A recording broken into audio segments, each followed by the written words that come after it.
After Madrid's top prosecutor announced charges against all 14 former members of the Catalan government, including rebellion, sedition and misuse of public funds. Catalan leaders were fired over the weekend by the central government after they declared independence. The Spanish Prime Minister triggered unprecedented constitutional powers to impose a direct rule over the region in what has become Spain's worst political crisis in decades. We're going to speak to Sarah Morice, who's in Barcelona, and Jack Parrock, who is in Brussels. Let's start with Sarah Morice. So tell us exactly who is being charged, what with, and does this mean they're going to be arrested, Sarah?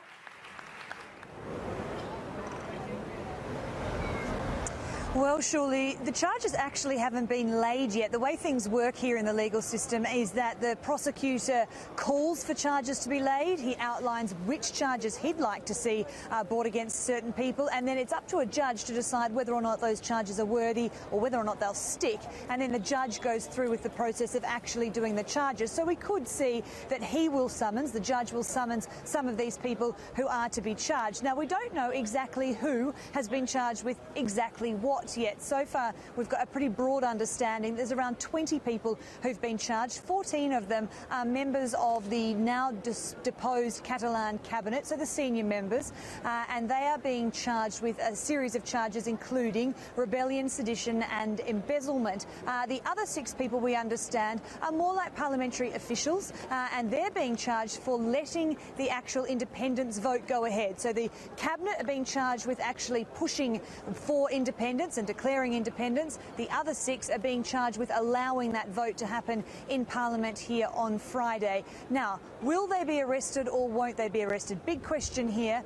Is it likely that they will be summoned to court to give evidence in the case that follows up? But there has been some questions raised about whether or not they could be arrested in the meantime before that happens. Certainly, the state prosecutor announced that they would like to see some sort of measures placed on these people, but there was no explanation as to what sort of measures. However, as you mentioned there, as you were introducing this story, that we understand Carles Puigdemont, the former Catalan president here, has gone to Brussels. We understand that that may mean now that some of the people who haven't left here, haven't left Spain, haven't gone to Brussels, may in fact be slapped with some sort of either arrest or ban on travel to make sure they don't also leave the country.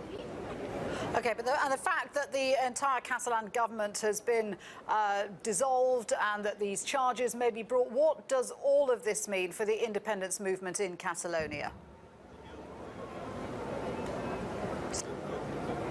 Well, this can go one of two ways. If you'd spoken to us a couple of hours ago, surely we were saying that we felt the independence movement, or we didn't feel, but some of the grassroots members of the independence movement felt the whole push for independence had lost a little momentum over the weekend, and today they were hoping to see their leaders defiantly walk into this building behind me here, which is the government headquarters, to show that they're not having a bar of Madrid taking over. Of course, that didn't happen, and so there were some complaints perhaps that those Catalan leaders had lost their nerve when it came to independence. But now that these charges have come about, and the charges are serious ones, rebellion and sedition. Rebellion, 30 years maximum fine in prison, and sedition, 15 years maximum prison sentence. So they're pretty serious. And this could, in fact, actually bring the independence movement back together. It could galvanise support for that independence movement. We know there are going to be elections on December 21. There have been some umming and ahhing as to whether or not these pro-independence parties would run in that election or whether they'd boycott them.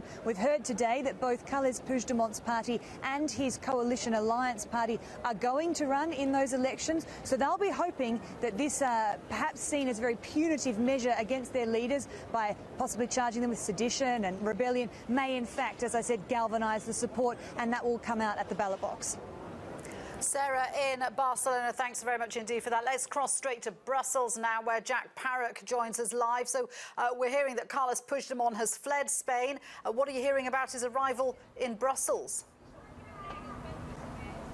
Well, we haven't heard very much at all, but we do know Spanish media reporting and the Spanish government confirming that Carles Puigdemont has travelled here to Brussels. There's been some that are saying that they expect him to deliver a joint statement with some of the other people, Catalan separatists that have travelled with him within the coming days and hours. Now, this all comes off the back of a statement on the weekend by Belgium's Interior and Asylum Minister, Theo Franken, who said that it was not unrealistic for Carles Puigdemont to be granted political asylum in Belgium if he applied for it. But how is this a bit of a problem for the EU? Because it really hasn't wanted to get involved in the whole Catalan independence question, has it? Certainly not. The European Union, the European Commission behind me have said we don't want to be involved in this crisis. It's a constitutional crisis. That was repeated in the daily press conference today.